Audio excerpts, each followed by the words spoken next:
আসসালামু আলাইকুম রাসেল ভাই। আসসালামু আলাইকুম লিসেনার্স, আশা করি সবাই ভালো আছেন। এখন যে ঘটনাটি আমি আপনাদেরকে শোনাতে যাচ্ছি, এই ঘটনাটি আমি যখন শুনেছিলাম তখন সময়কাল ছিল 2003 সালের দিকে। তখন আমার এক ক্লাসমেট, নাম হচ্ছে শহীদুল, সে খুব আবছাভাবে এরকম একটি ঘটনা আমাকে বলেছিল। তখন ওর কাছ থেকে আমি যে বিষয়টি জানতে পারলাম সেটি হলো ঘটনাটি কার সাথে ঘটেছিল। এটি যদি জানা যায় তাহলে আমি তার কাছ থেকে গিয়েই সেই ঘটনাটি সংগ্রহ করব। তখন সে সময় নেয় এবং সময় নিয়ে পরবর্তীতে তার ঠিকানাটা আমাকে দেয়। আর সেই ঘটনাটি আমি আপনাদের কাছে বলতে যাচ্ছি, কিন্তু শুরুতেই বলে নিই যে ওনার নাম আমি বলতে পারছি না।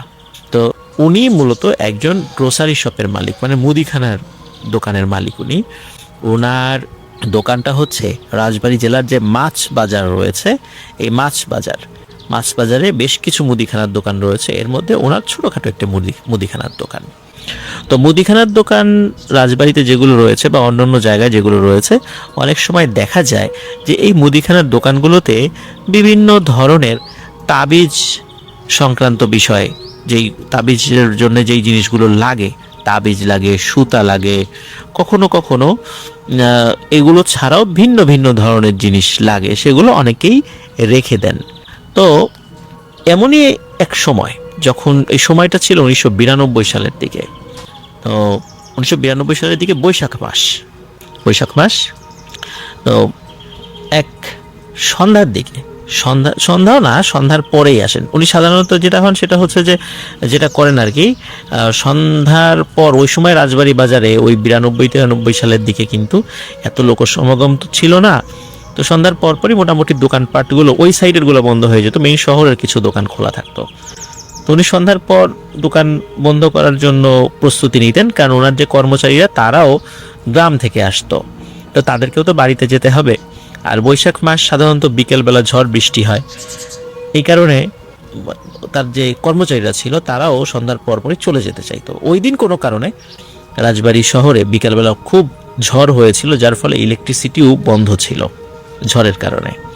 বিভিন্ন জায়গায় কারেন্টের যেই খাম্বাগুলো সেগুলো উপড়ে গিয়েছিল, যার কারণে বিদ্যুৎ বন্ধ ছিল। এই কারণে সন্ধ্যার ঠিক পরপরই উনি দোকান বন্ধ করে দিবেন।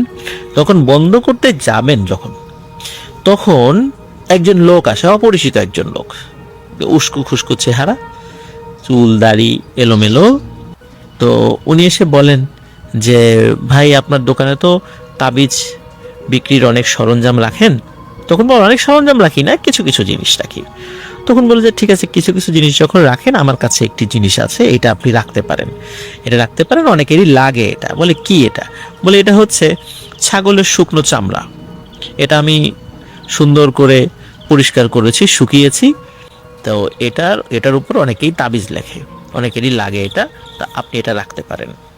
তো উনি আবার চিন্তা করেছেন যে আসলেই তো কেউ কেউ এসে আমার কাছে চেয়েছিল, কিন্তু আমি তো দিতে পারিনি। আর যেহেতু এটা তার মূল ব্যবসা না, তার মুদিখানার প্রোডাক্টগুলোই মূল ব্যবসা, তো সেটার সাথে সাথে কিছু কিছু জিনিস রাখেন আর কি, এই তাবিজ, সুতা, জাফরান, এইগুলো আর কি। তো উনি চিন্তা করেন যে অনেকে এসে চেয়েছিল, তো এইটা একটা সুযোগ পাওয়া গেলে রেখে দিই। এখন দেখা যাচ্ছে এগুলো তো রেগুলার কোনো প্রোডাক্ট না, উনি যে টাকা দিয়ে কিনে রাখবেন যদি পরে বিক্রি না হয়।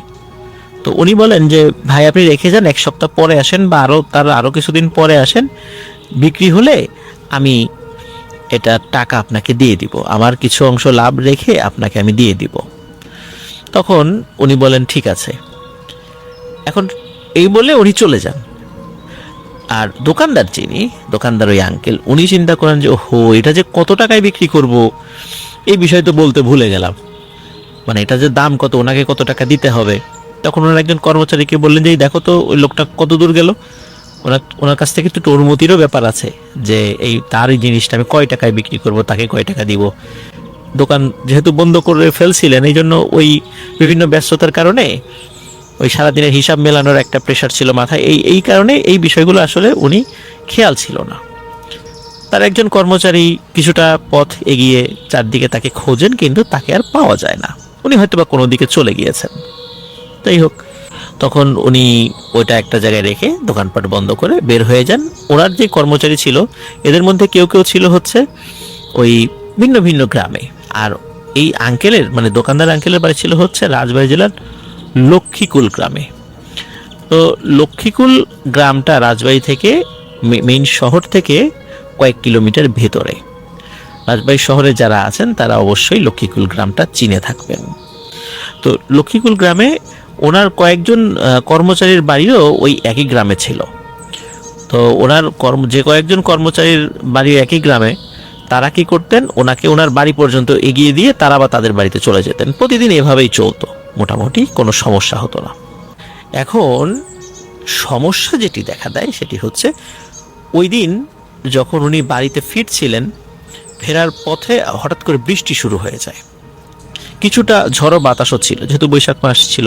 তো এই কারণে ওনার সাথের যেই কর্মচারীরা ছিল তাদেরকে বলে যে তোমাদের আর আমার বাড়ি পর্যন্ত এগিয়ে দিতে হবে না, তোমরা চলে যাও, বাড়িতে চলে যাও, যেহেতু ঝড় বৃষ্টি শুরু হয়ে যাচ্ছে। তো তারা চিন্তা করে হ্যাঁ ঠিকই তো, আমরা আমাদের বাড়িতে চলে যাই। তো যেহেতু ঝড় শুরু হয়ে যাচ্ছে, যদি আমরা আবার আটকে যাই, তো ওনাদের কাছ থেকে মালিকের কাছ থেকে ওনারা বিদায় নিয়ে ওনাদের বাড়িতে চলে যান। আর যিনি আঙ্কেল দোকানদার, উনি ওনার বাড়ির কাছাকাছি চলে এসেছিলেন। তো উনি ওনার বাড়ির দিকে হাঁটা শুরু করেন।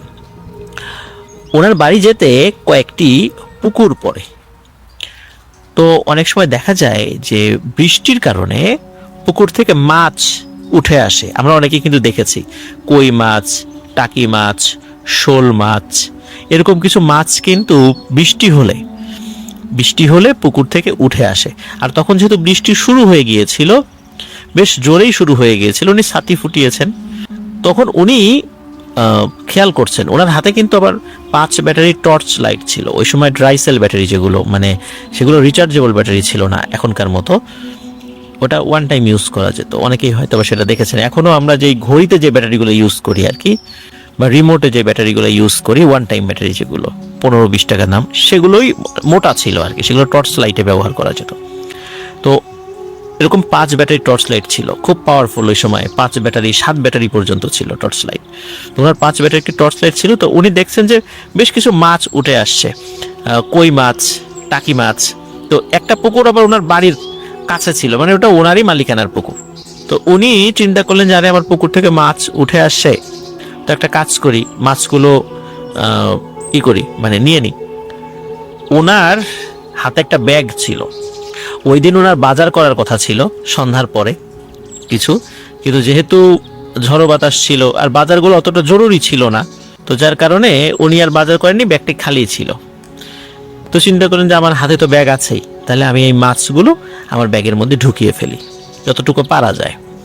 তো উনি টর্চ লাইট জ্বালিয়ে মোটামুটি যে মাছগুলো দেখছিলেন, এরকম 10-12টা কই মাছ, 7-8টা টাকি মাছ, মাঝারি সাইজের একটি শোল মাছ, এরকম কিছু মাছ উনি পান। উনি ব্যাগের মধ্যে ভরেন, তারপরে উনি বাড়িতে চলে আসেন।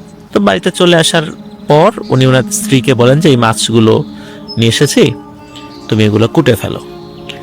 তখন ওনার স্ত্রী বলেন ঠিক আছে, আমি কুটে ফেলছি, তুমি জামা কাপড় খুলে ফ্রেশ হয়ে নাও। আর ওই সময় তো ওনার বাসায় ফ্রিজ ছিল না, মাছগুলো কিন্তু নষ্ট হয়ে যাবে, এই জন্য কুটে ওই সময় রান্না করে ফেলতে হবে। তো ঠিক আছে, উনি ওনার কাজে চলে যান আর ওনার ওয়াইফ মাছগুলো নিয়ে রান্নাঘরে চলে যান। তো উনি কাজ করছেন, হঠাৎ করে রান্নাঘর থেকে জোরে এক চিৎকার, যে ও বাবা গো, এরকম বলে একটা চিৎকার। ওনার চিৎকার শুনে ঘরের অন্য সদস্যরা এবং ওই আঙ্কেল উনি নিজেও দৌড়ে রান্নাঘরে যান। গিয়ে দেখেন ওর স্ত্রী সেন্সলেস অবস্থায় পড়ে আছেন, পাশে ওই মাছের ব্যাগটি রাখা, কিন্তু ওই ব্যাগের মধ্যে কোনো মাছ নেই, একদম ফাঁকা। অবাক ব্যাপার, এতগুলো মাছ কোথায় গেল? আর তার থেকে বড় কথা, ওনার স্ত্রী অজ্ঞান হয়ে আছে। তখন সবাই মিলে তাকে পানির ছিটারিটা দিয়ে জ্ঞান ফেরায়। জ্ঞান ফেরার পরে বলে যে কি হয়েছে, হঠাৎ করে এরকম চিৎকার করলা কেন, এরকম সেন্সলেস হয়ে গেল কেন, আরে মাছগুলো কোথায় গেল? তখন ওনার স্ত্রী ভয়ানক একটা তথ্য দেন এবং একটা ব্যাপার সবাইকে বলেন, এবং সবাই এই কথাটা শুনে খুবই ভয় পায়। সেটি হচ্ছে উনি একটা ল্যাম্প, যেটাকে আমরা ল্যাম্পও বলি আর কি, পিদিম, কেরোসিন তেলে চলে এরকম পিদিম, এটি নিয়ে রান্নাঘরে মাছ কুটতে বসেছেন। এবং মাছ কুটতে যাওয়ার আগে ওনার হাজব্যান্ড তো বলেইছেন যে এর মধ্যে কি আছে। তো উনি কি করেছেন, ওই মাছ সাধারণত উনি চিন্তা করেছেন যে যদি এখন ব্যাগ সমেত মাছটা ঢেলে ফেলি, কই মাছগুলো লাফিয়ে লাফিয়ে অনেক দূরে চলে যায়, এর থেকে বেটার হয় আমি এক হাত ঢোকাবো, একটা করে মাছ তুলবো আর কুটবো, এটাই ভালো হয়। কারণ একবারে সব বের করলে লাফিয়ে লাফিয়ে বিভিন্ন মানে অনেক জায়গায় চলে যেতে পারে। আর বৃষ্টি হয়েছে, উঠানে কাদা, এখন এই মাছ যদি চলে যায় আবার উঠিয়ে আনবে কে, এটা আর এক কষ্ট। এই চিন্তা করে উনি আসলে মাছগুলো একবারে ঢালেননি, উনি ব্যাগের মধ্যে রেখেই মাছ কুটতে চেয়েছিলেন একটা একটা করে। তো সব কিছু মানে সরঞ্জামাদি নিয়ে বসে উনি এক হাত ব্যাগের মধ্যে ঢুকিয়ে দিয়েছেন। আর যখনই ঢুকিয়ে দিয়েছেন উনি ফিল করছেন যে কেউ খপ করে ওনার হাতটি চেপে ধরেছে। উনি তো অবাক, কি ব্যাপার, হঠাৎ করে আমার হাত চেপে ধরলো কে? মনে হচ্ছে ছোট একটি হাত ওনার হাতকে চেপে ধরেছে। উনি চিন্তা করেছেন মাছ আবার আমাকে কামড়ে দিল কিনা। তো উনি এই চিন্তা করে কি করেছে, ব্যাগের মুখটা সরিয়ে দেখতে গিয়েছে যে আসলে কি হলো। উনি যখনই ব্যাগের মধ্যে তাকিয়েছেন যে কি হলো এটা দেখার জন্য, তখনই উনি দেখেন ব্যাগের মধ্যে একটি মাছও নেই। মাছের পরিবর্তে বাচ্চাদের, এই 3-4 বছর বয়সী যে বাচ্চাগুলো এরকম আর কি, এদের নখ থেকে কনুই পর্যন্ত যতটুকু লম্বা হয় ঠিক এতটুকু বেশ কিছু 10-12টা কাটা হাত ব্যাগের মধ্যে রয়েছে এবং কাটা হাতগুলো নড়াচড়া করছে। এর মধ্যে একটি হাত ওনার হাত চেপে ধরেছে। এই দৃশ্য উনি যখন দেখেছেন তখন ও বাবা গো মাগো বলে চিৎকার করেছেন, ওইখানে সেন্সলেস হয়ে গিয়েছেন। এবং তার পরবর্তীতে সবাই চলে এসেছে, আসার পরে সবাই দেখে যে ওখানে একটি মাছও নেই। তাহলে সত্যি এতগুলো মাছ কোথায় গেল?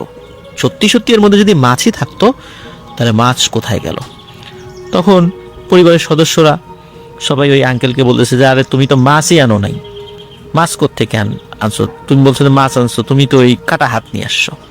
উনি বলে কাটা হাত কোত্থেকে আসবে? আমি টর্চ লাইট জ্বালিয়ে নিজে মাছ তুললাম, কই মাছ তুললাম, টাকি মাছ তুললাম, একটা শোল মাছ তুললাম মাঝারি সাইজের, কাটা হাত কোত্থেকে আসবে? আমি নিজে তুললাম, কাটা হাত কি আমি টের পাই না? আর কাটা হাত আমি ও যদি দেখতাম আমি তো ওখানে ভয়ে অজ্ঞান হয়ে যেতাম। নিশ্চয়ই প্যারানর্মাল কোনো বিষয় ঘটেছে। যাই হোক, এখন এই ঘটনা ওই দিনের মতো ওই পর্যন্তই আর কি। পরের দিন উনি দোকানে চলে আসেন, দোকানে দীর্ঘ সময় বসে আছেন সারাদিন, তেমন কোনো বেচা কেনা নাই বললেই চলে। চোখের সামনে ওনার বাধা কাস্টমার যেগুলো আছে তারা অন্য দোকান থেকে মাল কিনছে, যারা তার কাছ থেকে বাকি নেয় মাল তারাও পর্যন্ত অন্য দোকান থেকে মাল কিনছে, ওনার দোকানে আসে না। নগদ টাকা দিয়ে মাল কিনে কিন্তু ওনার দোকানে আসছে না। উনি খুব অবাক হন যে মানুষের বাকি দেই, উপকার করি, এই লোকগুলো এখন নগদ টাকা দিয়ে মাল কিনতে অন্য দোকানে যাচ্ছে, আমার কাছে আসে না, কি অকৃতজ্ঞ। এই বলে মনে মনে উনি তাদেরকে গালি দিচ্ছেন এবং ওনার দোকানদারও বিষয়টা, দোকানদার না মানে ওনার কর্মচারীও কিন্তু বিষয়টা ফলো করছে যে আমাদের বাধা কাস্টমারগুলো অন্য দোকান থেকে মাল কিনছে, তার দোকানে আসছে না। তো যাই হোক, ওই দিন আসলে ওনার বেচা কেনা হয় না বললেই চলে। প্রতিদিন অনেক টাকার বেচা কেনা হয়, ওই দিন কয়েকশো টাকার মাত্র বেচা কেনা হয়েছে। এটা আসলে অকল্পনীয়, এটা উনি কখনোই আশা করেননি। আর তাছাড়া এই যে দিনের কথা বলছি, দ্বিতীয় দিন, এই দিন ছিল আবার হাটবার, আর হাটবারে প্রচুর বেচা কেনা হয়, আর সেই দিন ওনার মাত্র কয়েকশো টাকার বেচা কেনা হয়েছে। এটা কোনো দোকানদারই আশা করে না, বিশেষ করে ওই সময়ের ওইখানে যে মুদি দোকানগুলো রয়েছে তাদের এটা কল্পনাই করে না। যাই হোক, উনি খুব চিন্তিত হয়ে পড়ে, কি ব্যাপার, আজকে আমার কোনো বেচা কেনা হলো না, এমনটা তো হয় না সাধারণত। যাই হোক, উনি ওই দিনের মতো আবার সন্ধ্যার পরে দোকান বন্ধ করে বাড়ির দিকে চলে আসেন। প্রতিদিনের মতো ওনার কয়েকজন দোকানের কর্মচারী ওনাকে বাড়ি পর্যন্ত এগিয়ে দেন। বাড়ির যে গেট রয়েছে, টিন দিয়ে ঘেরা গেট আর কি, মানে বেড়াটা টিন দিয়ে ঘেরা, তো ওই বাড়ির টিনের গেট পর্যন্ত এগিয়ে দিয়ে তারা তাদের মতো চলে যান। তো উনি ওই টিনের দরজা উপরে এক ধরনের হুক আছে, ওই হুক খুলে ভিতরে ঢুকে আবার ওই হুক বন্ধ করে দেওয়া যায়। তো উপর গেটের উপরে হাত দিয়ে গেটটা খুলে ভিতরে ঢোকেন, আবার গেটটা বন্ধ করে দিয়ে যেই না মানে বাড়ির দিকে মুখ করেছেন আর কি, গেটটা বন্ধ করে হঠাৎ করে দেখেন ওনার উঠোনে মনে হচ্ছে 7-8টা বাচ্চা ছেলে মেয়ে খেলাধুলা করছে। তখন উনি চিন্তা করেন কি ব্যাপারে, এত রাত্রে ঘরের, আমার তো এত ছোট বাচ্চা কাচ্চা নেই, আর কোনো গেস্ট আবার বাড়িতে আসলো কিনা, এত ছোট ছোট বাচ্চা। তো উনি আবার জিজ্ঞেস করেছে, এই বাবারা তোমরা কারা? এখন খেলাধুলা করছো কেন এই অন্ধকারের মধ্যে? তোমরা কি আমার বাসায় বেড়াতে আসছো নাকি পাশের বাড়ির? তখন ওরা ওই কথার ভ্রুক্ষেপ করছে না, ওরা ওখানে খেলছেই। তো তখন ওনার হাতে যে টর্চ লাইট ছিল, এই টর্চ লাইটটি উনি জ্বালান, জ্বালিয়ে দেখার চেষ্টা করেন এরা আসলে কারা, কোন বাড়ির ছেলে পেলে, নাকি তার কোনো আত্মীয় স্বজন বেড়াতে এসেছে, সে আত্মীয় স্বজনের ছেলে পেলে। কিন্তু উনি টর্চ লাইট জ্বালিয়ে যে দৃশ্য দেখতে পান, সেটি দেখার জন্য তিনি মোটেও প্রস্তুত ছিলেন না। তিনি দেখেন এই যে বাচ্চা কাচ্চা যেগুলো আছে, এদের প্রত্যেকের মাথা দেহ থেকে স্বাভাবিক যে মাথার সাইজ হয় তার থেকে 3-4 গুণ বড়, এবং চোখগুলো অস্বাভাবিক রকমের বড় বড় গোল গোল, এবং মাথা মনে হচ্ছে বেশ একটু চ্যাপ্টা প্রকৃতির। অনেক সময় এলিয়েন টাইপের আমরা কিছু দেখি না, এরকম যে অনেক সময় মুভিতে এলিয়েন দেখি যে অদ্ভুত টাইপের মাথা, চ্যাপ্টা মাথা, এইরকম আর কি। তো যখন উনি টর্চ লাইট জ্বালিয়েছেন, তখন ওই সবগুলো ওই 5-6টা বাচ্চার মতো যারা ছিল সবাই দৌড়াদৌড়ি থামিয়ে ওনার দিকে তাকিয়েছে, একদম চোখাচোখি হয়েছে। আর ওই দৃশ্য দেখে উনি প্রচন্ড জোরে দেন এক চিৎকার, আর উনি যখন চিৎকার দিয়েছেন তখন এই বাচ্চা কাচ্চাগুলো দৌড়ে ঠিক ওই বেড়ালের মতো বা বানরের মতো, বানর যেভাবে খুব সহজেই উপরে উঠে চলে যেতে পারে গাছ বেয়ে, মনে হচ্ছে ওরা খুব সহজেই ওনার টিনের বেড়া টপকিয়ে চলে গেল। কোনো সাউন্ডও হলো না, স্বাভাবিকভাবে তো একটু সাউন্ড হয়, কোনো সাউন্ডও হলো না। ওনার চিৎকারে ঘরের ভিতর থেকে লোকজন বাইরে বের হয়ে আসেন, বলে কি হয়েছে, বলে যে আমি এখানে তো কিছু বাচ্চা কাচ্চা দেখলাম। তখন বাড়ির সদস্যরা বলে বাচ্চা কাচ্চা কোথা থেকে দেখবা, আমরা তো ঘরের মধ্যে আছি, কোনো শব্দ টব্দ তো পেলাম না, তুমি বাচ্চা কাচ্চা কোথা থেকে দেখলা? আর বাচ্চা কাচ্চা যদি থাকবেই, উঠান তো একটু হালকা কাদা কাদা আছে, বিকালের দিকে বৃষ্টি হয়েছে, তো দেখো তো পায়ের ছাপ আছে কিনা। তো দেখে যে না, পায়ের কোনো ছাপ নেই, উঠোনে পায়ের কোনো ছাপ নেই। তাহলে এই বাচ্চা কাচ্চারা যদি উঠানে খেলাধুলা করবে তাহলে তো পায়ের ছাপ থাকার কথা। তাহলে বোঝা গেল তিনি চোখের ভুল দেখেছেন। কিন্তু উনি নিজের চোখে কিছুতেই বোঝাতে পারছেন না নিজের মনকে, নিজের চোখকে, যে কিভাবে এরকম ভুলটা হলো। মাত্র এই ঘটনা আমি নিজে দেখলাম, টর্চ লাইট চালালাম, এমন একটা ভয়ঙ্কর বিষয়, এমন ভুল তো হওয়ার কথা নয়। যাই হোক, এই ছিল দ্বিতীয় দিনের ঘটনা। এরপরে 1-2 দিন কোনো সমস্যা হয়নি, স্বাভাবিক ছিল। তারপরে নতুন এক ধরনের উপদ্রব শুরু হয়ে যায়। গভীর রাতে, রাত প্রায় 1টা-1:30টার দিকে আনুমানিক, হঠাৎ করে মনে হচ্ছে যে টিনের চালে কেউ হেঁটে এক পাশ থেকে আর এক পাশে চলে যায়। এটা শুধু একবারই হয়।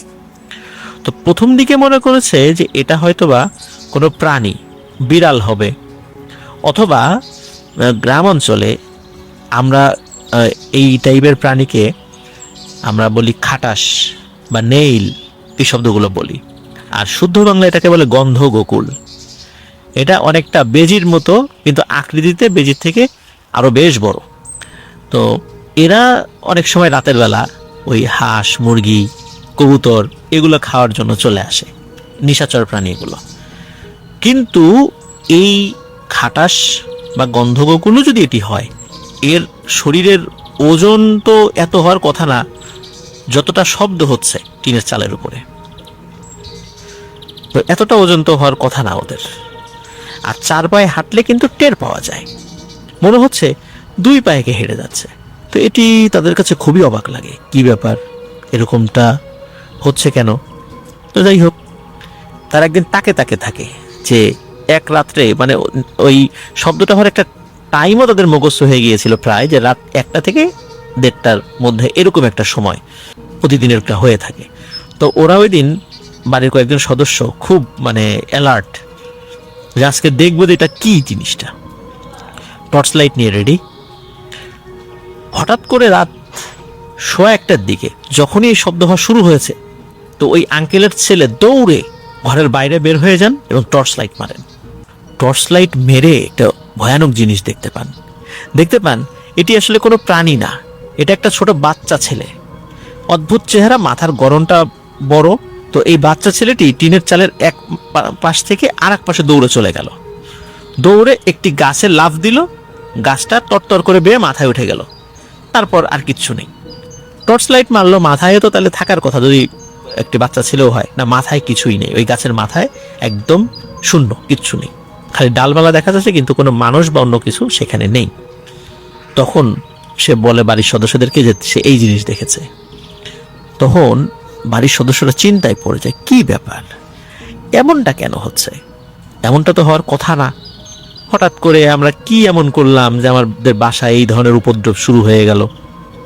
যাই হোক, এর পর দিন একটি ঘটনা ঘটে, সেটি হচ্ছে যে ওই আঙ্কেলের দোকানে একজন লোক আসে। লোক এসে বলে, মানে হুজুর মতো একজন লোক, তো লোক এসে বলে যে আপনার কাছে কি তাবিজ লেখার চামড়া হবে, খাসির চামড়া? তখন বলে হ্যাঁ আছে তো, আমার কাছে আছে। তখন বলে ঠিক আছে দেখান দেখি। তো উনি ওই যে একটা লোক দিয়ে গিয়েছিল সেই চামড়াটি বের করে দেখেন। তখন ওই হুজুর চামড়াটি হাতে নিয়ে বলছে যে এটা কি খাসির চামড়া? বলে হ্যাঁ খাসির চামড়া। বলে আপনি কি খাসির চামড়া আগে বিক্রি করেছেন কখনো? না, আমি ওইভাবে রেগুলার বিক্রি করিনি। বলে এটা তো দেখে খাসির চামড়া মনে হয় না, এত মসৃণ এত সুন্দর তো খাসির চামড়া হয় না। বলে যে আমাকে একজন দিয়ে গিয়েছে, সে তো আমাকে বলেছে এটা খাসির চামড়া, তো আমার কাছেও এটা দেখে ভালো লেগেছে, মনে হয়েছে যে ভালো, তো এই জন্য রেখে দিয়েছি। তো বলে যে হ্যাঁ খাসির চামড়া হলে তো অবশ্যই ভালো, আমার কাছেও এটি ভালো লেগেছে, ঠিক আছে আমি এটা নিয়ে যাচ্ছি। কত দাম? তখন উনি বলে যে আসলে লোক যিনি এসেছিলেন তিনি তো আসলে আমাকে দাম নির্দিষ্ট করে বলে যাননি, তো আপনি যেহেতু খাসির চামড়া কেনেন তাবিজ কবজ লেখার জন্য, তো আপনার তো একটা আইডিয়া আছে এটা কত হতে পারে। তো যেহেতু চামড়াটি ওই হুজুরের ভালো লেগেছিল, তো উনি একটা ভালো দামই দিয়ে যান। আর যেহেতু উনিও দামটা সম্পর্কে অতটা অবগত ছিলেন না দোকানদার, তো উনিও ওনার দেয়া দামটি রেখে দেন, এটা নিয়ে আর কোনো বার্গেনিং করেননি। তো ওই হুজুর ওই চামড়া নিয়ে চলে যান। পরের দিন সকালবেলা হন্তদন্ত হয়ে সেই হুজুর দৌড়ে ওই দোকানে ছুটে আসেন, এসে বলেন যে আচ্ছা সত্যি করে বলেন তো এটা কিসের চামড়া? তখন ওই দোকানদার আঙ্কেল বলতেছে আরে ভাই বললামই তো এটা তো খাসির চামড়া। বলে আমার মনে হয় না এটা খাসির চামড়া, আর এই চামড়াটা আপনার কোত্থেকে পাইছেন এটা আমাকে বলেন। বলে যিনি দিয়ে গেছেন তাকে আমি চিনি না, আগে কখনো দেখিও নাই। বলে যে আমার মনে হয় না এটা খাসির চামড়া, এটা অন্য কোনো কিছুর চামড়া। বলে কেন আপনার এরকমটা মনে হলো? বলে যে আমার সাথে গত রাত্রে একটি ভয়ানক ঘটনা ঘটেছে। সেটি হচ্ছে একজন একটা তদবির সংক্রান্ত কাজে আমার কাছে এসেছিল, ওই তাবিজটা শুকনো খাসির চামড়ার উপর লেখার কথা ছিল, মানে ছাগলের চামড়ার উপরে। তো আমি রাতের বেলা বসেছি রাত 12টার পরে তাবিজ লেখার জন্য, কিন্তু আমি যখনই বসেছি ওই চামড়াটি নিয়ে, তখনই মনে হলো আমার আশেপাশে কেউ দৌড়াদৌড়ি করছে। আমি বুঝতে পারিনি যে আসলে এটা কি, মনে হয়েছে হয়তো বা আমার বাড়ির কোনো সদস্যরা, ছোট বাচ্চা কাচ্চা আছে তারা, কিন্তু পরে বুঝতে পারলাম না এটা তো কোনো বাচ্চা কাচ্চা, আমার বাড়ির কোনো বাচ্চা কাচ্চা না, এটা মনে হচ্ছে প্যারানর্মাল কিছু। তারপরও উনি চিন্তা করেছেন যে তাবিজ কবজ লেখার সময় মাঝে মাঝে দুষ্টু জিনেরা কিছু উপদ্রব করে থাকে, হয়তো বা এই কারণে উপদ্রব করছে, এটা হতেই পারে। তো উনি কি করেন, কিছু দোয়া পরে শরীরে ফু দিয়ে গা বন্ধ করে নেন, আবার লিখতে থাকেন। এর মধ্যে কি হয়, হঠাৎ করে ওনার কাঁধ এবং গলা পেঁচিয়ে আর কি, মানে গলার একটু অংশ এবং কাঁধের একটু অংশ মিলিয়ে ওনার ঘাড়ের উপর কেউ একজন সজোরে এক কামড় বসিয়ে দেয়। এত জোরে কামড়, তো উনি ওই এক হাত দিয়ে ওনার ঘাড়ে হাত দিয়েছে, দেখে একটা মাথা, মানে মানুষের মাথার মতো, কিন্তু মাথাটার সাইজ একটু বড় মনে হয়েছে। উনি এক হাত দিয়ে ধরে মানে হেঁচকা টানে ওই মাথাটা সরিয়ে ফেলেন। উনি প্রচণ্ড ব্যথা পান কাঁধে এবং প্রচণ্ড জোরে এক চিৎকার দেন, চিৎকার দিয়ে উনি সেন্সলেস হয়ে পড়ে যান। এখন পরিবারের সদস্যরা তারা দৌড়ে চলে আসেন, তারপরে তাকে পানি ছিটা দিয়ে জ্ঞান ফেরান। তখন বলে কি হয়েছে, বলে এই ঘটনা। তখন পরিবারের সদস্যরা তারাও খেয়াল করেন যে ওনার এই কাঁধে দাঁত বসে গেছে, কিন্তু মনে হচ্ছে কোনো ছোট বাচ্চা কামড় দিলে, 5-6 বছরের কোনো বাচ্চা যদি কামড় দেয়, এই দাঁতের যে দাগ মানে যেমন হয় আর কি, ঠিক তেমনই দাগ, এবং একদম রক্ত বের করে ফেলেছে এখানে, প্রচণ্ড ব্যথা পেয়েছেন উনি। কিন্তু এমন তো কখনো হয় না, ওনার পরিবারের সদস্যদের কেউ তো এসে এই কাজটি করেননি। পরিবারের যে বাচ্চারা আছে তারাও ঘুমিয়েছিল রাতের বেলা, তারাও তো এসে এই কাজ করেননি, তাহলে এই কাজটা কে করলো? তখন ওই হুজুর বুঝতে পারেন এই চামড়াটির কারণেই হয়তো বা এরকম সমস্যা হয়েছে। এই কারণে পরের দিন এসে উনি চামড়াটি ফেরত দেন, বলেন যে চামড়া রাখেন। যেহেতু চামড়া, উনি আবার কি করেছিলেন যে চামড়াটি নিয়ে যাওয়ার পরে কেচি দিয়ে টুকরো টুকরো করে কেটেছিলেন, যে বিভিন্ন তাবিজ লেখার ক্ষেত্রে বিভিন্ন ধরনের মাপ লাগে আর কি। তো উনি চিন্তা করেছিলেন যে এটা সুন্দর করে কেটে রাখি। তো যেহেতু কেটে রেখেছেন, উনি কেটে নিয়ে আসছেন, আসার পরে বলতেছে যে আমার টাকা আপনাকে ফেরত দিতে হবে না, এই যে চামড়া নেন, এই চামড়া একটা অশুভ চামড়া, এবং আমার মনে হচ্ছে এটা কোনো মানুষের চামড়া, এটা কোনো ছাগল বা খাসির চামড়া না, এটা মানুষের চামড়া মনে হচ্ছে, এটা একটা অভিশপ্ত চামড়া, আপনি এটা নেন এবং নিয়ে দ্রুত এটা নদীতে ফেলে দেন। আমি ফেলতে পারতাম, কিন্তু এটা আপনার কাছে আমার কিছু জানার দরকার ছিল যে এটা আপনি কোথা থেকে পেয়েছেন, কিভাবে পেয়েছেন। যেহেতু আপনি বলতে পারছেন না ভালো করে, এই জন্য এই দায়িত্বটা আপনারই থাকলো, আপনি এটা নদীতে ফেলে দেন। তখন ওই দোকানদার আঙ্কেল বলতেছে যে আরে, এই চামড়া রাখার পর থেকে আমার পরিবারেও তো একটার পর একটা সমস্যা, আর আমার দোকানে কোনো বেচা কেনা নাই, আমি দোকান খুলে বসে আছি গত কয়েকদিন ধরে, বেচা কেনা নাই বললেই চলে। তো মনে হচ্ছে এটাও এই কারণেই হচ্ছে। তো রাজবাড়ী যে মাছ বাজার রয়েছে সেখান থেকে 1-1.5 কিলোমিটার দূরে গোদার বাজার নামক একটা জায়গা রয়েছে, সেখানে পদ্মা নদী আছে। তো ওইখানে মূলত এই চামড়াটি ফেলে দেয়া হয়, মানে ওই দোকানদার গিয়ে ফেলে দিয়ে আসেন। ফেলে দেওয়ার পর থেকে দেখা যাচ্ছে যে দোকানে আবার স্বাভাবিকভাবে বেচা কেনা শুরু হয়ে গেছে। তখন সবাই বুঝতে পারে এই চামড়ার কারণে এমনটা হয়েছে। তো দোকানদার আঙ্কেল মনে করেছিল যে ঝামেলা শেষ, আপদ বিদায় হয়েছে, ভালো হয়েছে। কিন্তু এরপর থেকে শুরু হলো আরো একটি সমস্যা। সেটি হলো যে ওই আঙ্কেল এরপর দিনের কথা আর কি, মানে ওই দিন না, যেদিন চামড়া ফেলে দিয়েছে ওই দিন না, তার পরদিন যখন উনি দোকান বন্ধ করে বাড়ির দিকে ফিরছিলেন, তখন ওই বাড়ির কাছাকাছি এসে, একদম কাছাকাছি এসে তো ওনার কর্মচারীরা আবার তাদের বাড়ির দিকে চলে যায়, যাদের কাছাকাছি বাড়ি আর কি, ওই আঙ্কেলের বাড়ির কাছাকাছি। তো আঙ্কেল ওই দরজার কাছাকাছি, মানে ওনার বাড়ির যে গেটের কাছাকাছি এসে হঠাৎ করে মনে হয় যে চাদর পরিহিত, মাথা ঢাকা, লম্বা একটা দেহ, চাদরে মুড়িয়ে রাখা শরীর, মাথা ঢাকা, বোঝা যাচ্ছে না, মাথার চেহারা বোঝা যায় না আর কি। তো সে তার ওই টিনের গেটের পাশে দাঁড়িয়ে আছে। তো উনি যখন গেটের কাছাকাছি এসেছে, উনি কেবল বলবেন যে আপনি কে, তার আগেই মনে হলো ওই অবয়বটি এক দৌড়ে পাশে থাকা ওই ঝোপ জঙ্গল আছে আর কি, সেদিকে চলে গেল। তো আঙ্কেল তো অবাক, উনি চিন্তা করেছে প্রথমে এটা কোনো চোর হবে, চোর ওই ঘরে ঢুকতেছিল চুরি করার জন্য, কিন্তু উনি চলে এসেছেন এই জন্য চোরটি দৌড়ে পালিয়েছে। উনি প্রথমে এই চিন্তাই করেছেন, অন্য কোনো চিন্তা তার মাথায় ছিল না আসলে। তো এই ঘটনা উনি আবার ওনার পরিবারের সদস্যদেরকে বলেন যে একটু হলেই তো ঘরে চোর টোর ঢুকে পড়তো, তোমরা একটু খেয়াল রেখো আর কি। তো এই হলো প্রথম দিনের ঘটনা। এবার আসি দ্বিতীয় দিনের ঘটনা।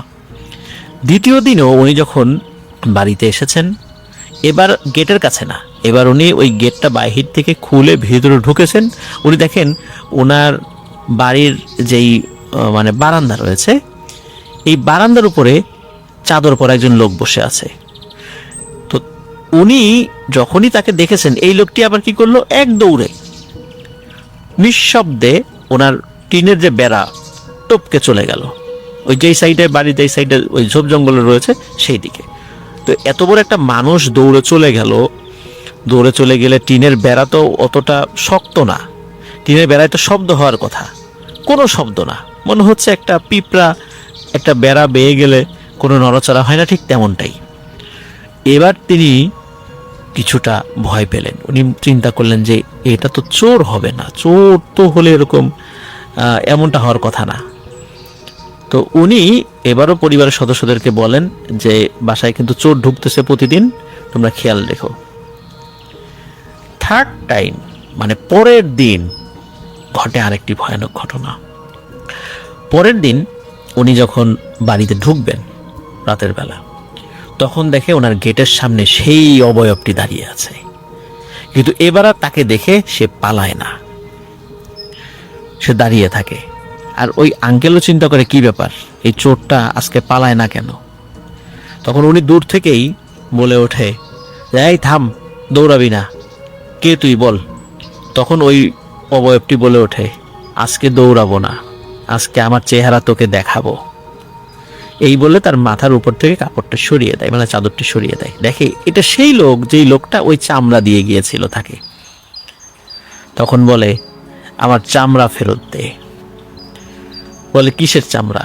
বলে আমি দিয়ে গিয়েছিলাম তোর দোকানে বিক্রির জন্য, আমার চামড়া ফেরত দে। বলে যে ওই চামড়া তো নদীতে ফেলে দিয়েছি। আর এই চামড়া তো ভালো চামড়া না, এটা রাখলে সমস্যা।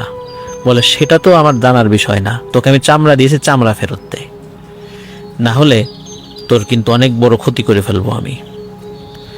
তখন সে বলে, মানে ওই দোকানদার আঙ্কেল বলে, তুই ইতোমধ্যেই আমার অনেক বড় ক্ষতি করেছিস, এই কোথা থেকে কোন চামড়া নিয়ে এসে দিয়ে, এখন এটা নিয়ে আর কথা বাড়াস না, যা ভাগ এখান থেকে।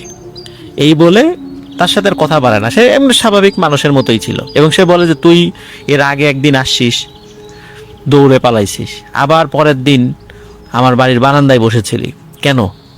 বলে আমার চামড়া ফেরত নিতে। মানে এটা নিয়ে তার সাথে উত্তপ্ত বাক্য বিনিময় হয়। তখন বলে কোনো কিছু ফেরত পাবি না, যা। তখন সে বলে যে তোর কিন্তু অনেক বড় ক্ষতি করে ফেলবো আমি।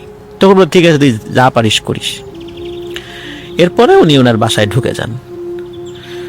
প্রিয় লিসেনার্স, ওই রাতে ওনার এক সন্তান, ছোট সন্তান, ছেলে সন্তান, সেই সন্তান ঘুমের মধ্যে মারা যান।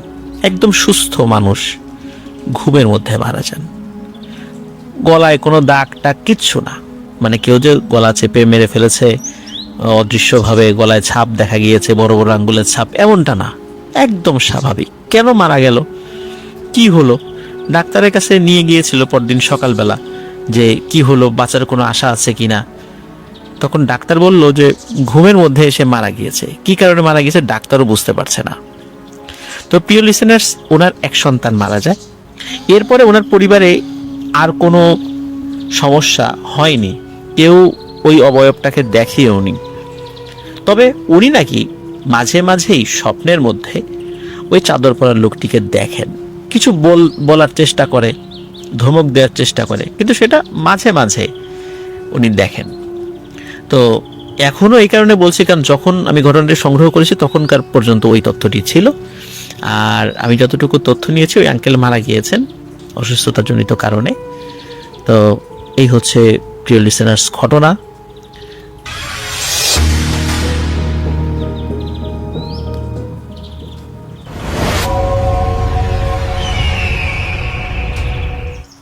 আসসালামু আলাইকুম, আপনাদের সবাইকে সাদর আমন্ত্রণ জানাচ্ছি। আমি আহমেদ বাবু। কেমন আছেন আপনারা? আশা করি সবাই ভালো আছেন। আমি আল্লাহর রহমতে ভালো আছি, আলহামদুলিল্লাহ। ঘটনাটি আমাদের সাথে শেয়ার করেছেন ইমন চৌধুরী, ফরিদপুর জেলা থেকে। বেশ অনেক আগের কথা, 70-এর দশক। ইমনের বড় চাচা, মানে তার বাবার বড় ভাই, তিনি তখন বেশ ইয়াং, কেবল বিয়ে করেছেন, সদ্য বিয়ে করেছেন তিনি, এবং বেশ ভালোই সময় কাটাচ্ছিলেন। বিয়ের পর শ্বশুর বাড়ি বেড়াতে গিয়েছেন তার স্ত্রীকে নিয়ে, এবং তার শ্বশুর বাড়ি ছিল হচ্ছে বৃহত্তর ফরিদপুর জেলার কোন একটি অংশে। তিনি স্পেসিফিক লোকেশনটা শেয়ার করবেন না। তো ওই জায়গাটা, মানে যেখানে তার চাচার শ্বশুর বাড়ি ছিল, সেই জায়গায় অনেক খাল বিল, মানে অসংখ্য খাল বিল দিয়ে ঘেরা, এবং সেখানে মানুষজন মেইনলি যাতায়াতই করে নৌকায় করে। ছোট নৌকা আছে, আবার বড় বড় নৌকা আছে, সেখানে পণ্য পরিবহন হতো।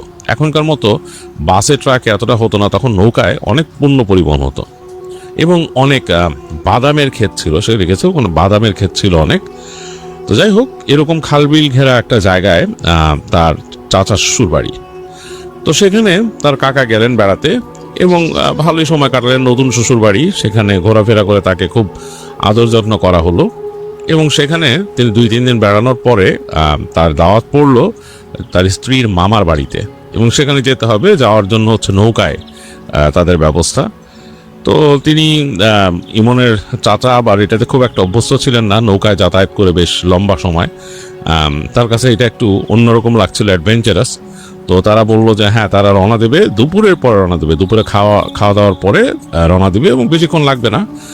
বললো 2-3 ঘন্টার মধ্যে পৌঁছে যাবে তার মামা বাড়িতে, মানে স্ত্রীর মামা বাড়িতে। তো দুপুরে খাওয়া দাওয়ার পরে তারা উঠলেন নৌকায়। তো দেখলেন যে খুব সুন্দর একটা নৌকা রাখা হয়েছে, নৌকাটা সুন্দর, উপরে ছাউনি দেয়া, বসার ব্যবস্থা আছে ভেতরে, মানে খুব সুন্দর, বেশ বড় একটা নৌকা। তো নৌকাতে চড়ে তারা রওনা দিলেন। বেশ লাগছে, পেছনে 2 জন মানুষ দাঁড় বাইছেন। মেশিনের নৌকা না, তখন দাঁড় বাওয়া নৌকা ছিল, এবং পাল ছিল, প্রয়োজনে পাল খাটাতে পারতেন তারা।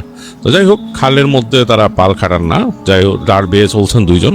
আর ইমনের বড় চাচা বসে আছেন, এনজয় করছেন, তার স্ত্রী ছইয়ের ভেতরে বসা। তার বেশ ভালো লাগছে এবং দেখছেন এখানকার গ্রামের প্রকৃতি, মানে তিনি যেখান থেকে আসছেন সেখানকার গ্রামগুলা আরেকটু অন্যরকম, আর এখানে এই খাল বিলের পাশে গড়ে ওঠা গ্রামগুলো আরেক রকম।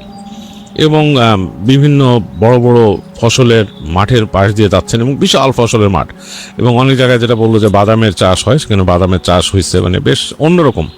তো তিনি বেশ পছন্দ করলেন জায়গাগুলো এবং চলতে চলতে এক সময় চলে আসলেন, একেবারে বিকেল যখন গড়িয়ে যাচ্ছে তখন এসে পৌঁছালো তার মামা বাড়িতে, মানে স্ত্রীর মামা বাড়িতে। তো ঘাটটা দেখেই তার কাছে একেবারে অন্যরকম লাগলো। এইখানে জায়গাটা আবার একটু অন্যরকম, যেখানে তার স্ত্রীর মামা বাড়ি, সেখানে হচ্ছে ডান দিকে পুরো গাছগাছালি দিয়ে ভরা, মানে মনে হচ্ছে একটা জঙ্গল, বন জঙ্গল, ওখানে কেউ থাকে না, কোনো বসত ভিটা কিচ্ছু নাই ডান দিকে খালের এক পাশে। তো তিনি জিজ্ঞেস করলেন তার সাথে যিনি ছিলেন, যিনি তাদেরকে নিয়ে আসছেন, তার শ্বশুর বাড়ির একজন মানুষ, তাকে বললেন যে এই জায়গায় কি ঘরবাড়ি কিছু নাই, দেখে তো মনে হচ্ছে গহীন জঙ্গল। বলে হ্যাঁ, এই জায়গায় অনেক গাছগাছালি জঙ্গল, এই জায়গায় আসলে বাড়িঘর নাই, এই বাম পাশেই হচ্ছে তার মামা বাড়ি, এবং তাদের যত জমি জমা এইদিকে বিশাল, সেই আবাদি জমি বিশাল, এবং তারপরে তাদের লোকজন আছে যারা কাজ টাজ করে বাসায়, এবং তারা বেশ অবস্থা সম্পন্ন পরিবার, মানে তার স্ত্রীর মামা। যাই হোক, নৌকা ঘাটে ভিড়ল। তো তিনি দেখছেন বারবার ঘুরে ঘুরে, মনে চাচা পেছনের ওই জঙ্গলটা দেখছেন, তার কাছে কেমন জানি একটা অন্যরকম ফিল হচ্ছে, মনে হচ্ছে একটা বনের মধ্যে তাকে নিয়ে আসা হয়েছে, এবং খালটা এই পাশে দিয়ে ঘেঁষে চলে গেছে, কিন্তু পরে এই জঙ্গলের ভেতর দিয়ে ওদিকে। তো যাই হোক, তিনি নামলেন, তখন বিকেল পড়ে গেছে এবং এই বিশাল গাছপালার জন্য এখানে আলো খানিকটা কমে গেছে। পাখির ডাক শুনছেন, অসংখ্য পাখি উঠছে, এবং তিনি দেখছেন নাম না জানা পাখিও আছে, মানে তিনি সেগুলো চিনেন না, এবং রং বেরঙের পাখি ডাকছে, এবং সেগুলো মনে হয় বাড়ি ফিরে যাবে এরকম একটা সময়।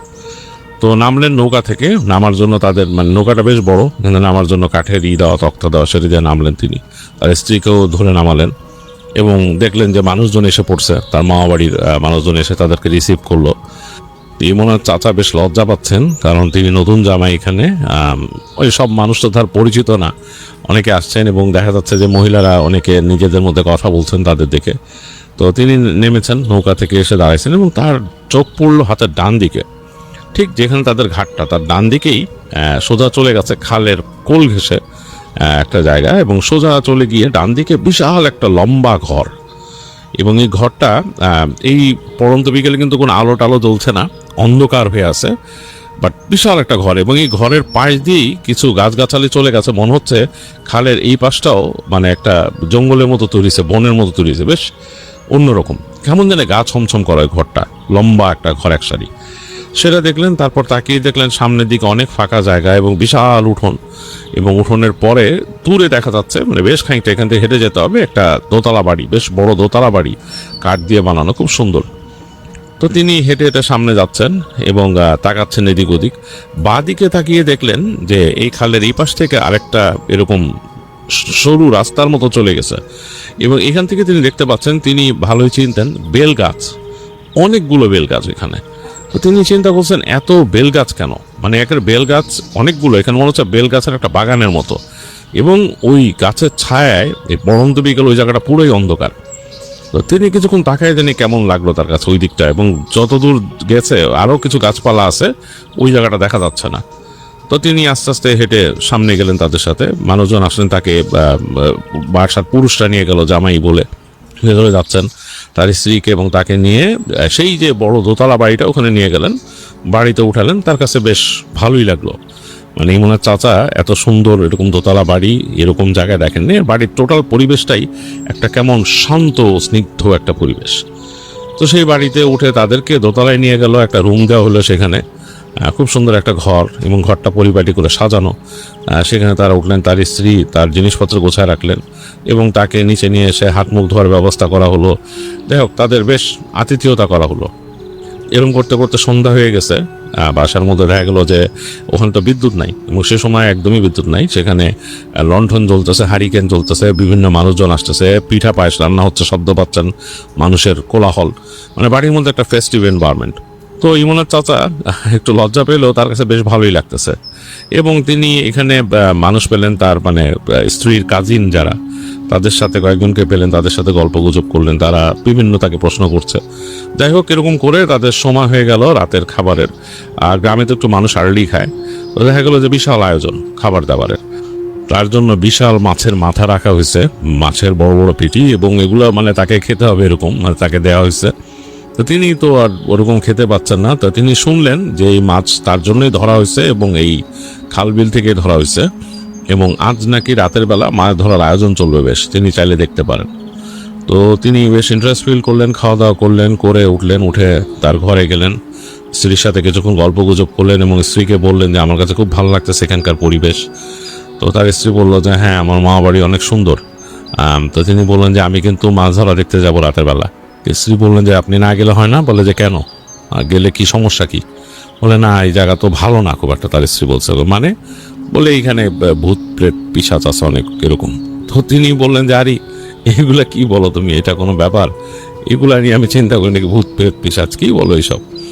আর ইমনের চাচা ছিলেন পেশায় একজন উকিল, তো তিনি এগুলো নিয়ে এগুলা মানে খুব একটা গায়ে মারতেন না, খুব মানে তখনকার সময় খুব বুদ্ধিদীপ্ত মানুষ। তো যাই হোক, তার স্ত্রীর সাথে বেশ খানিকক্ষণ কথাবার্তা বলে তিনি বললেন যে তুমি তোমার কাজিনকে বলো আমাকে নিয়ে যেতে। তো তার স্ত্রী গেলেন নিচে, নিয়ে কথাবার্তা বললেন। একটু পরে তার এক কাজিন এসে ডাকলেন, তো তিনি নেমে আসলেন, নেমে এসে তার সাথে রওনা দিলেন। তো বাসায় এই যে টোটাল এই যে প্রাঙ্গণটা, ওই জায়গাটা মোটামুটি আলোকিত হয়ে আছে, কারণ তাদের তিনি বাসায় মেহমান আসছে দেখে তাদের ওই যে নিচতলায় তারা একটা হ্যাজাক বাতি ঝুলায় রাখছে, বেশ আলো হচ্ছে ওখান থেকে।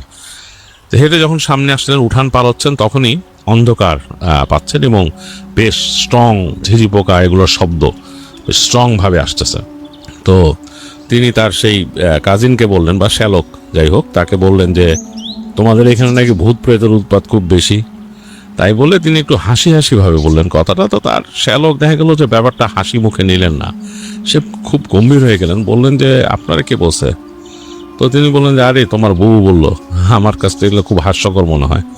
তো তার শ্যালক বলতেছে যে দুলাভাই, এটা হাস্যকর মনে হইলো হাস্যকর না, মানে আমাদের জায়গাটা দেখছেন আপনি, খাল বিল দিয়ে ঘেরা, এই পাশে পুরো জঙ্গল, এখানে কিন্তু অনেকে অনেক কিছু দেখে, অনেক রকম জিনিসের সম্মুখীন হয়।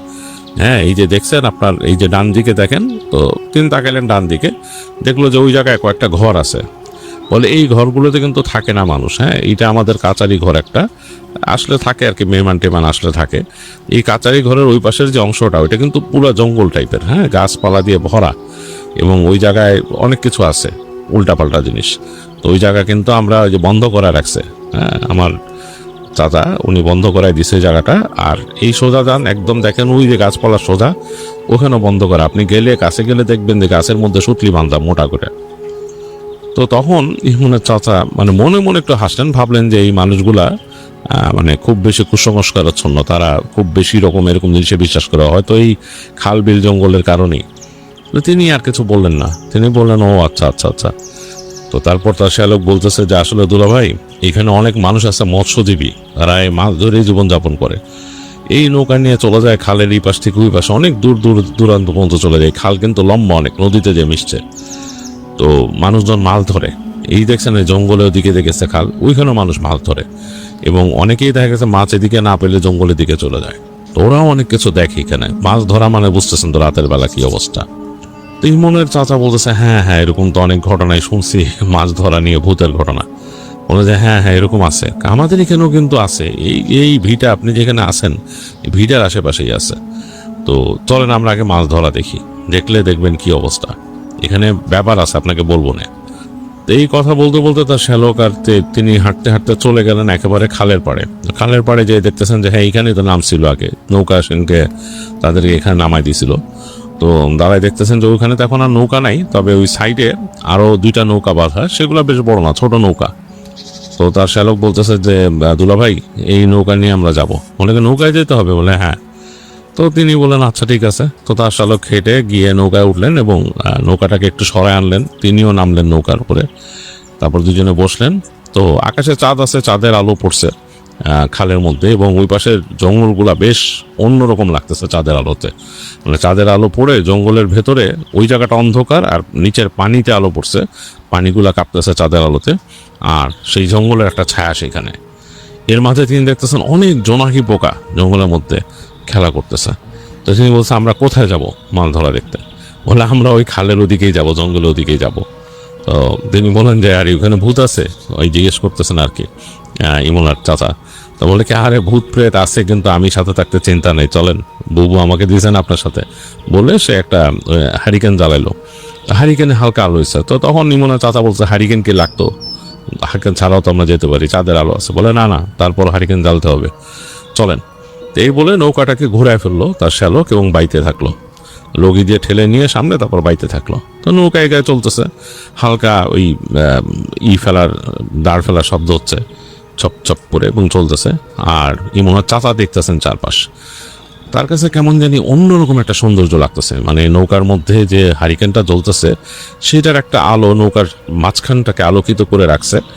আর দেখতেছেন তার শ্যালক নৌকা বাইতেছে, আর সামনে তারা এগোয়ে চলতেছে ওই যে খালটা যেখানে নাকি বন গাছপালা সেটার মধ্যের দিকে, ওরা ওই সেই চ্যানেলের মতো আর কি, সেখানে ঢুকবে গিয়ে। এবং গাছগাছালির ফাঁকে জোনাকি পোকা উঠতেছে, একটা অন্যরকম ফ্লেভার চারিদিকে, মানে একটা অন্যরকম একটা সুবাস আসতেছে কেমন জানি, তো তার কাছে বেশ লাগতেছে। তো এরকমভাবে নৌকা বাইতে বাইতে তার শ্যালক চলে আসলেন সেই খালের ওই জায়গাটা যেখান দিয়ে যাবে আর কি, মাঝখানে। এবং এইখানে কিন্তু দুই পাশে এই বন একেবারে অন্যরকম, তার কাছে মনে হচ্ছে তিনি কোনো বড় বনে প্রবেশ করছেন, লাইক সুন্দরবন টাইপের এরকম। এবং জঙ্গলের ভেতর থেকে রাতের অনেক পোকা মাকড় এগুলোর শব্দ আসতেছে অন্যরকম। তো তিনি বলতেছেন যে কই মাছ ধরা মানুষজন কই, আরে সামনে চলেন, ওখানে বসছে ওরা নৌকা নিয়ে। তো চলতে চলতে এক সময় দেখলেন আসলেই দূরে, অনেক দূরে দেখা যাচ্ছে যে এরকম মনে হচ্ছে কয়েকটা নৌকা একসাথে এরকম পাশাপাশি এরকম রেখে, সেটার মধ্যে আবার ওইখানে বাতি জ্বলতেছে বিভিন্ন, সেখানে তারা বসে এবং শব্দ পাচ্ছেন, হই হুল্লোড় পাচ্ছেন মানুষের। তো গিয়ে দেখলেন যে ওইখানে তারা জাল পাচ্ছে, জাল টেনে টেনে তুলতেছে। তো উঠলেন তিনিও, যে তাদের ওখানে এই নৌকা তার শ্যালক ভাড়াইল ওখানে, বেরানোর পর তাদের নৌকায় উঠলেন আর একটু বড় নৌকা, সেগুলোতে উঠে দেখতেছেন যে তারা এই তুলতেছে জাল, ওখানে মাছ উঠতেছে। তো তাকায় দেখলেন যে একজন বলতেছেন যে এই যে মাছ কি নিয়ে জানি আলাপ করতেছে, এই যে একটা বড় মাছ নিয়ে। তো তিনি বললেন যে কি ব্যাপার, এখানে মাছ ধরছে? তার শ্যালককে বললেন বড় মাছ ধরছে নাকি? বলে যে হ্যাঁ। দেখি। তো বলে চলেন। যে গেছে সামনে গিয়ে দেখতেছেন যে হেঁটে গিয়ে দেখতেছেন যে বড় একটা রুই মাছ, বেশ বড়। তো ওইটাকে তারা সাইড করে রেখে দেখলো যে ছালা দিয়ে, একটা ছালার বস্তা দিয়ে ঢেকে দিল। তো তিনি বলে এটা ছালা দিয়ে ঢেকে দিচ্ছেন, এটা কি ব্যাপার, এটা আলাদা করে রাখছে? বলে এটার কাহিনী আছে। তার শ্যালক বলে কাহিনী আছে, আপনার এখানে কথা বলার দরকার নেই, পরে বলবো না আপনারা। তিনি বলছে কি কাহিনী? বলে আরে পরে বলবো, আরে আমরা দেখি আরো মাছ ধরা দেখি। তারপর দেখলো যে আরো অনেক তারা জাল টাল মারলো। তো টুকিটাকি মাছ টাছ উঠছে অনেক, এবং মাছ টাছ ওঠার পর তো একটা সময় দেখলেন তিনি হঠাৎ করে এই কয়েকজন কেমন জানি একটু অন্যরকম আচরণ হয়ে গেল তাদের। হ্যাঁ, মানে মনে হলো যে তারা হঠাৎ করে কোনো কিছু একটা আঁচ করতেছেন, ঝড় বৃষ্টি আসলে যেরকম সেরকম। বলছে গোটা গোটা গোটা সব সরাফেল এরকম করে কি কি কথা বলতেছে তারা। তো তিনি বলতেছেন হঠাৎ তার শ্যালক, তার সাথে তো আবার সবার ওরকম কথাবার্তা হয় না, তাকে সবাই এখানে চিনে জামাই হিসাবে, তারা আবার ওনার সাথে একটু ডিস্টেন্স রেখে চলে। তিনি তার শ্যালককে জিজ্ঞেস করতেছেন কি ব্যাপারে, এরা সব গোটায় ফেলতেছে? বলে চলে যাবে, এখন মাছ ধরার সময় শেষ, এখানে আর থাকা যাবে না। বলে মানে থাকলে কি হবে? থাকা যাবে না, একটা সময় পর ওরা থাকে না। বলে কি মানে? বলে এই গাছপালা জঙ্গলের একটা ভাব বাতাস আছে, এখানে এত থাকা যায় না, চলেন আমাদের নৌকায় যাই। বলছে আর ওই মাছটার কি কাহিনী বললো না তুমি? বলে কি আরে বলবো না, চলেন না আপনি নৌকায় যাই, আমাদের নৌকায় যাই। তো গেল, তো তার শ্যালক ওনাকে নিয়ে নৌকায় উঠলো, আর এখান থেকে হাঁক দিয়ে বললো আমার মাছ পাঠাই দিস ঘরে, হ্যাঁ বেছে বেছে পাঠাইস সব, বলে তিনি নৌকা বাওয়া শুরু করলো।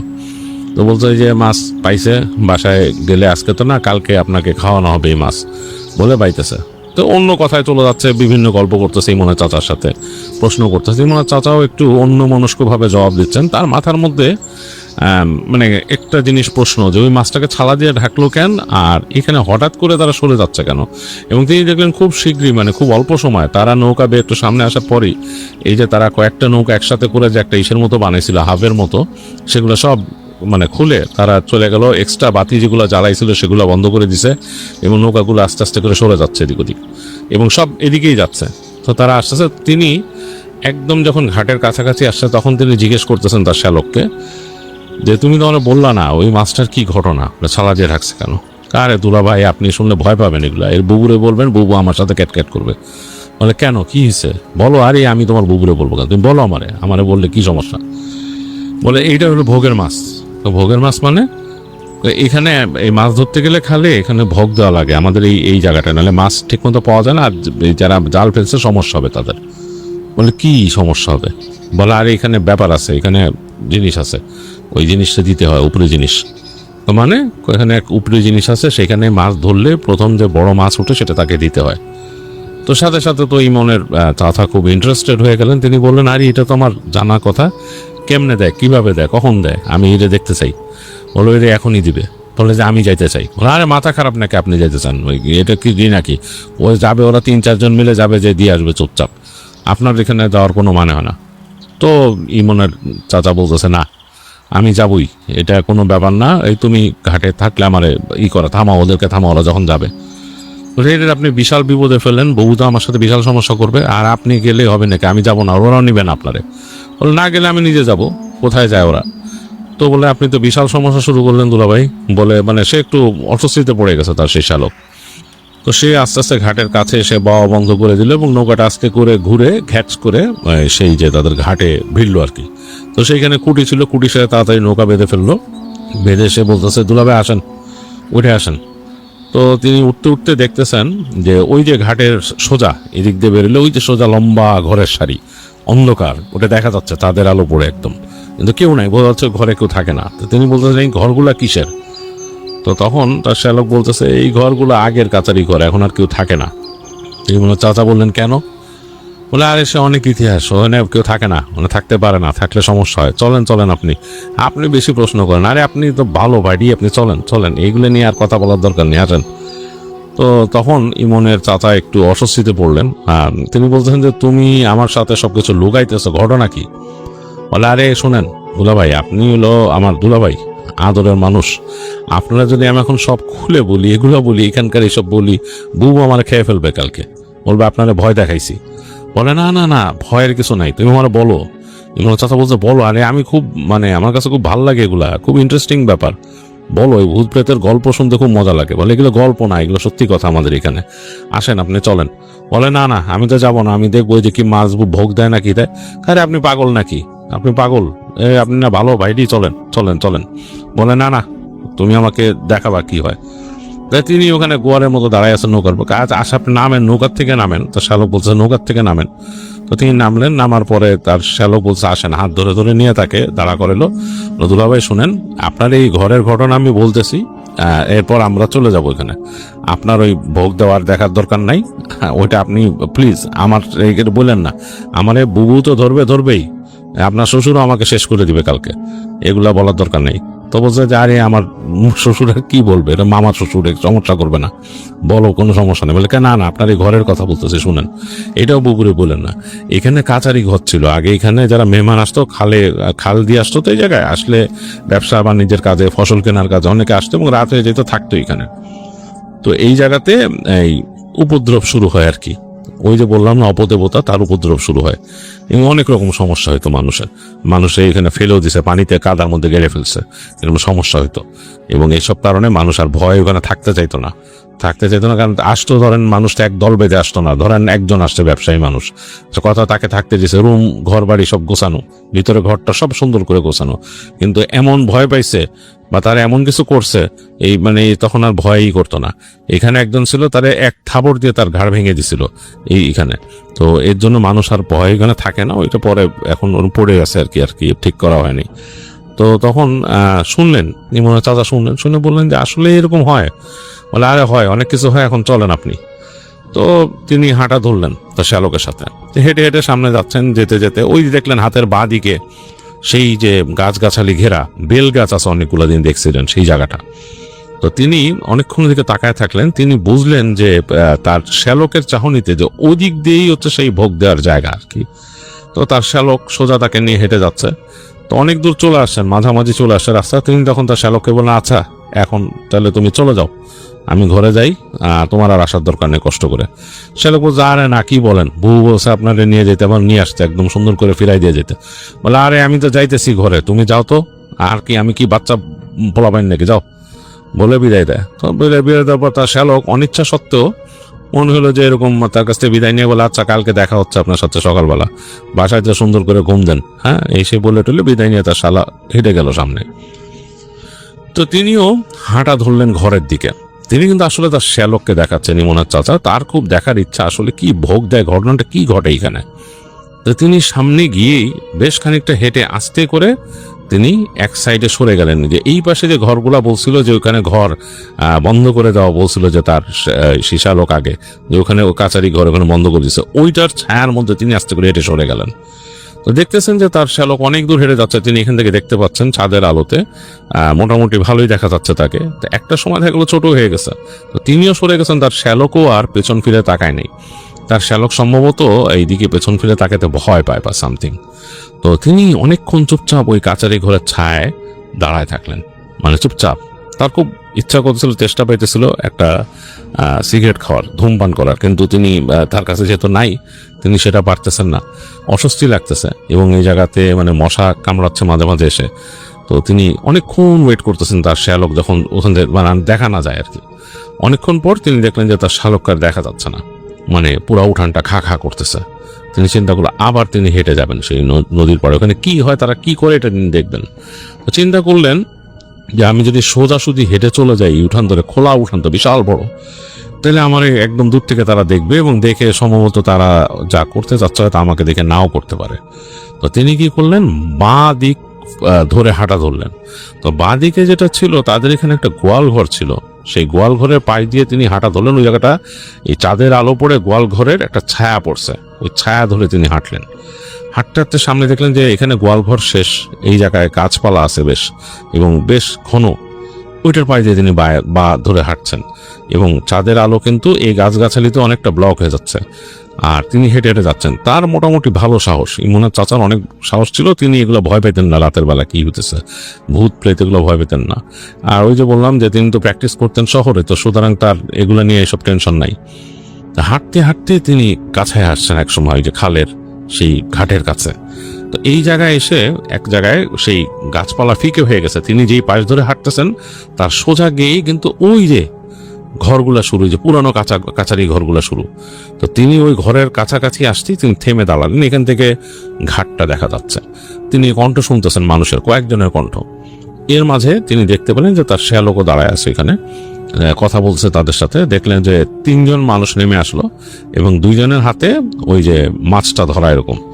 তো 3 জন কথা বলতেছে মাছটা এখানে নিয়ে, এবং মাছটাকে তারা ধরে আনছে একটা ট্রের মতো একটা কিছুতে করে। মাছটা কিন্তু ওজন ছিল, সে দেখেই বুঝছে যে মাছটা মোটামুটি দেখে 8-10 কেজি ওজনের একটা মাছ, এরকম বড় এবং বেশ বড় মাছ। তো এটাও তিনি একটু অবাক হয়েছিলেন যে এরকম খালের মধ্যে 8-10 কেজি ওজনের এরকম বড় রুই মাছ কোত্থেকে পাইছে, এটাও তিনি কিন্তু অবাক হয়েছিলেন দেখে।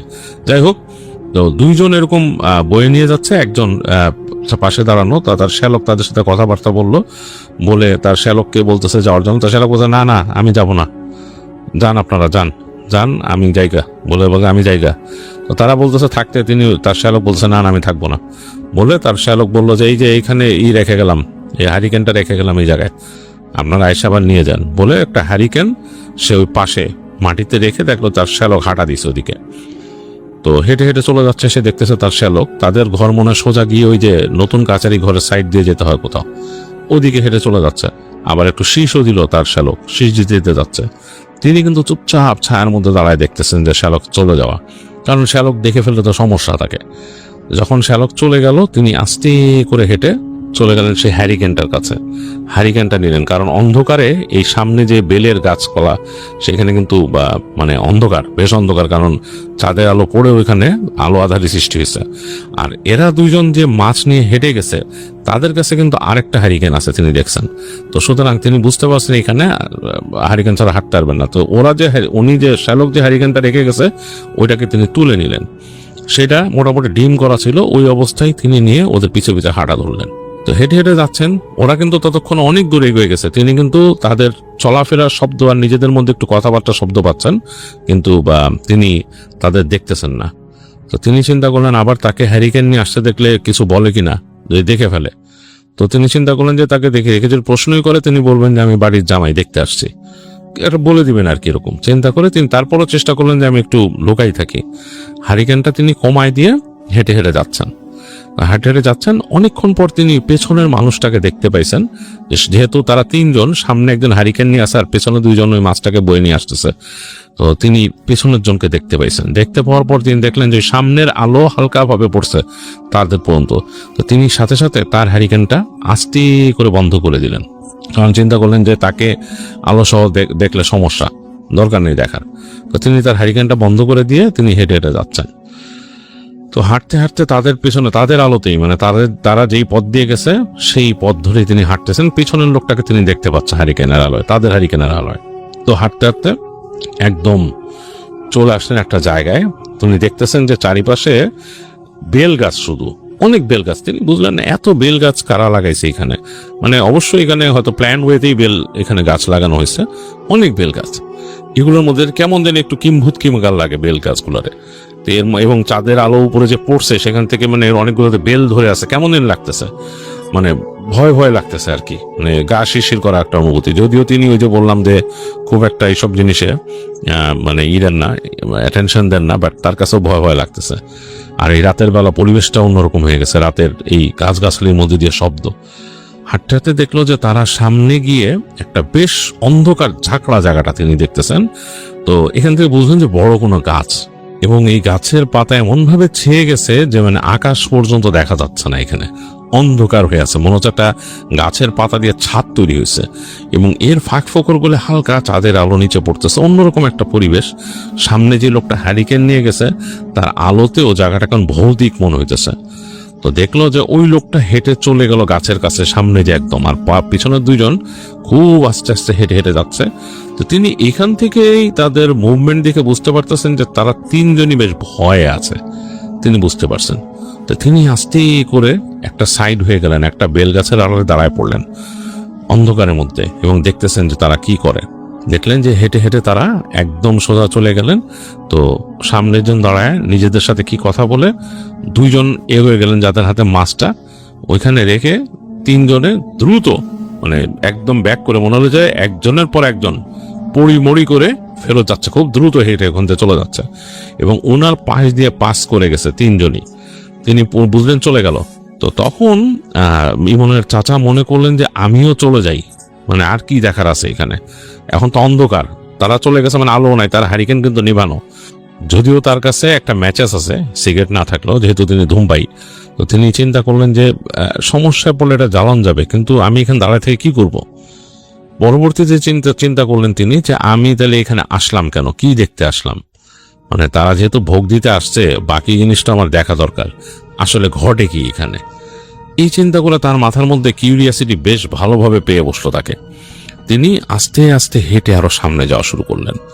এই বেলগাছের পাশ থেকে বেরোয় অন্ধকার, কিন্তু তখন কিন্তু হ্যারিকেন ওনার হাতে আছে। কিন্তু যাই হোক, তিনি এই হাঁটতে হাঁটতে গাছগাছালি ফাঁক দিয়ে একদম পাশে চলে আসছেন। তিনি কিন্তু বট গাছের একদম কাছে যান নাই, মানে ওই যে ফাঁকা যে জায়গাটা ওইখানে যান নাই, সামনে বট গাছের নিচেও যান নাই।